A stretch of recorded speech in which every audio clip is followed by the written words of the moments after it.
A joker. That's exactly what he is, a joker. He loved to smile. He was my baby boy. He was my first.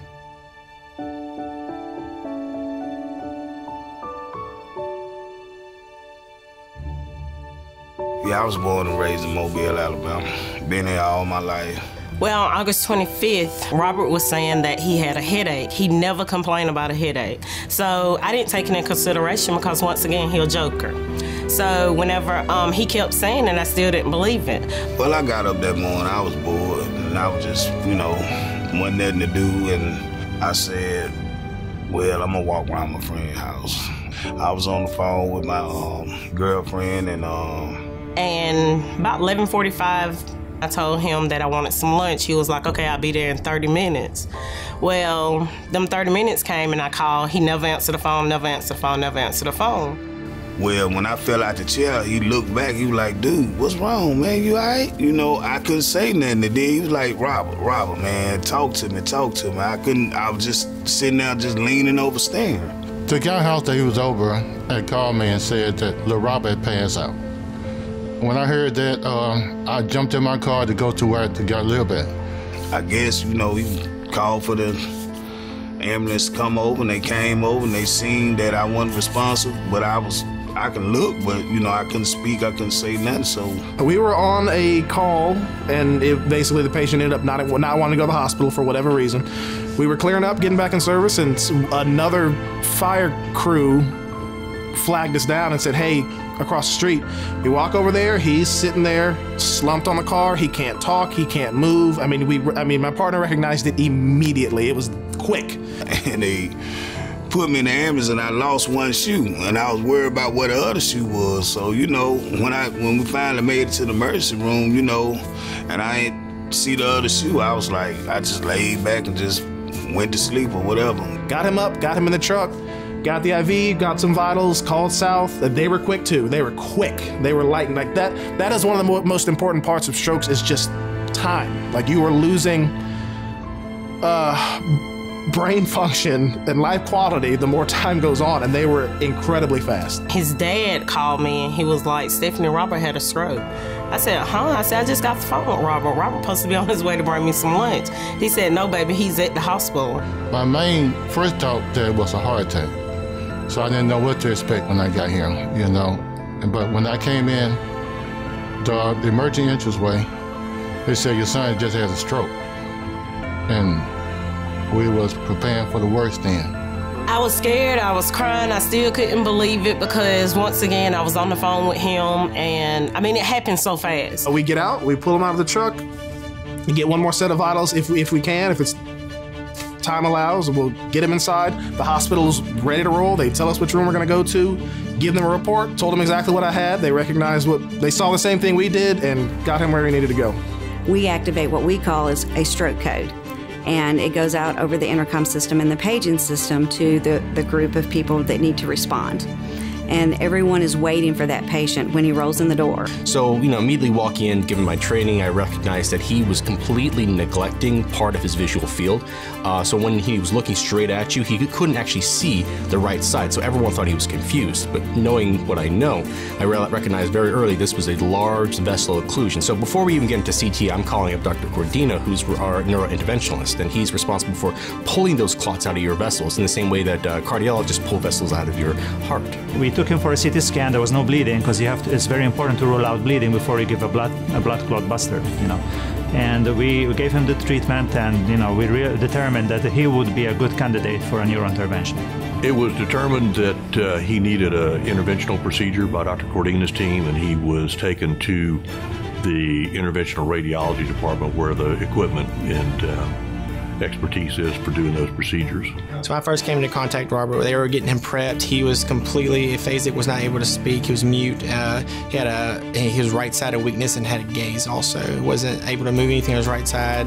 Couldn't really track with couldn't speak, and didn't really acknowledge one side of his body. Dr. Cordina calls and says, this patient is coming to us right now. You need to set the room up. Get ready, he's on the way right now. So at that point you set your lab up, you get all the pieces together, and then the patient is probably in your lab within the next 5 minutes or so. For every second, your brain is deprived of oxygen, you lose gray matter. And gray matter and white matter are basically the things necessary for you to maintain not only who you are, but just consciousness in general. So as a consequence, even though you don't think 1 minute, 2 minutes, 3 minutes is long, it's killing off millions of neurons at every moment. So the faster you can get someone to reperfuse, to bring back oxygen to the brain, the better your outcomes are going to be. We have a system where we actually go in through what we call the femoral artery, which is a blood vessel in the groin, and we take up our catheters that go up and the aorta and then go up into the part of the brain that is affected. Through those catheters, we pass smaller catheters, and with even smaller catheters in them, where we actually can end up in the brain. We can then deploy what's called a stent retriever. What this does, it actually opens up inside the clot, and it catches the clot in its struts. What we did with Mr. Jones, apart from using the stent, we also use suction. So we have like a special pump. It's almost like you're vacuuming, and you suck out the clot, including with the stent. And even with that, though, Mr. Jones needed three passes with that. So usually once you get the groin puncture, usually within 10 minutes you're pulling out the clot. I mean, that's about the time frame it takes. So after the retrieval of clot, we inject more contrast to check the other vessels of the surrounding brain, just to make sure there's no damage to the underlying vessels. And then we pull all the equipment out, and we continually monitor him in ICU. And he started showing resolution of symptoms. While in the process of rolling to ICU, he was able to start moving more and actually talked to us. And he was already moving his right side once the clot came out, and he was already starting to talk. They were being professional. That's how I kind of gathered myself. I felt like if they can do the best they can bring him back. Just bring.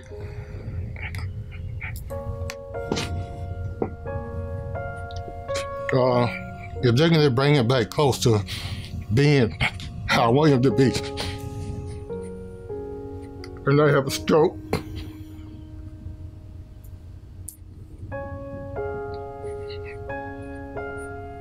But I knew they were there to do their job. So I was like this. I'm losing it, but just seeing them being professional and doing what they did, I'm glad.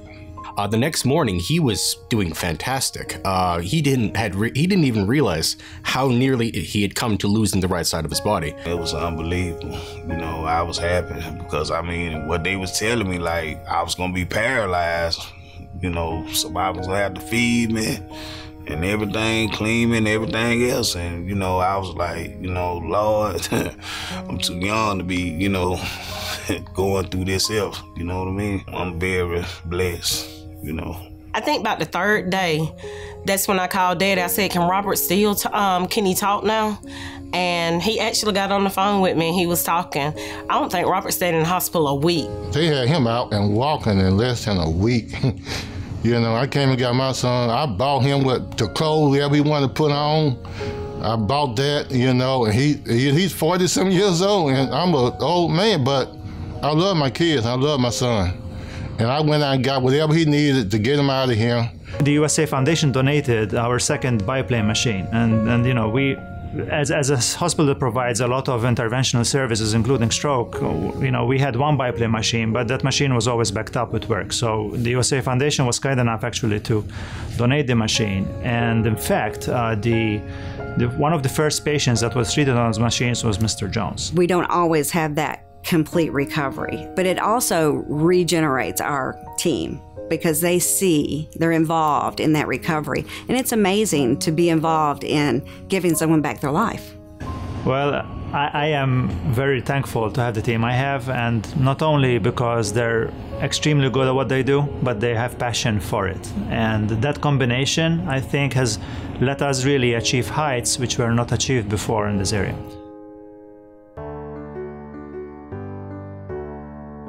It's a touching moment. It reminds me of why I started doing this in the first place, and that's to help people and to save lives.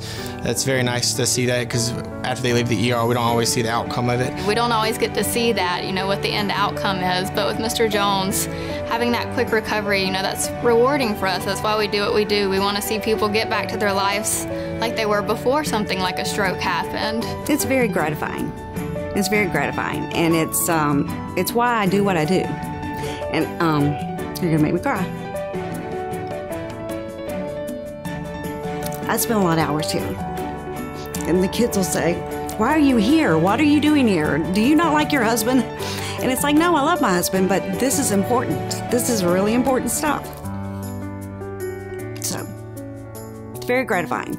If he had not had the thrombectomy and the anticoagulant, Mr. Jones probably would not be walking. If he was walking, he'd be significantly spastic.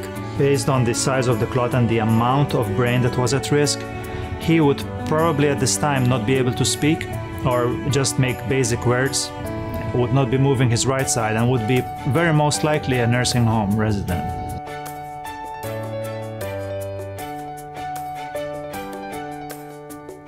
It's incredible what we can do, and it's not each individual by any means. It's us as a team working together. You know, each part is important, and one couldn't do it without the other, and it's a blessing. It is a blessing what we were able to do. His recovery is amazing. The fact that he came in with such a substantial stroke, and now he has no deficits. It really makes what we do just feel great. To see someone be able to walk again, to not necessarily lose that, to not end up in a wheelchair. We're all very grateful to have that opportunity, and we look forward to having more interventional technologies in the near future where we can start reversing, if not stopping, some of these, things that we all consider very scary conditions that eventually, take our brain as well as our nerves. USA Health represents the pinnacle of medicine in Mobile. And I do not say this lightly. It means that the most advanced therapies, the most subspecialized doctors that you can find them at USA. We take very good care of patients. We're the only trauma center in the whole region. If I have a serious call and I walk in the door and they take me to the trauma room, there is a small army of people from different departments there before I even, it's wild. I don't see that at any other hospital in the city. University's made a commitment to be a level 1 trauma center, which means having surgeons, anesthesiologists, operating room personnel, equipment available 24 hours a day, 7 days a week to handle any major trauma case that comes through the door. Apart from having all these doctors working, and at the best of their ability, plus at the highest pinnacle of training, then USA provides research, which we participate in a lot of research trials that I know that some of them are actually unique to this area. That we try to extend our therapies and give different therapies to patients who could benefit from that. And I would say that is the other strength of USA, being able to run these research trials to try to help our patients in as yet undiscovered ways. He wouldn't have made it if they wasn't on time like that. I mean, it was less than an hour. I was driving, and when I got here, they was taking care of business. It's beautiful. It's beautiful. Thank y'all. I appreciate y'all. I can't say I want to just say to give you the world, but I mean, if it weren't for them and God, where would he be at today? That's how I'm gonna look at it. Thank you. Thank you. That's it. I would tell all of them thank you and be blessed, for saving my life.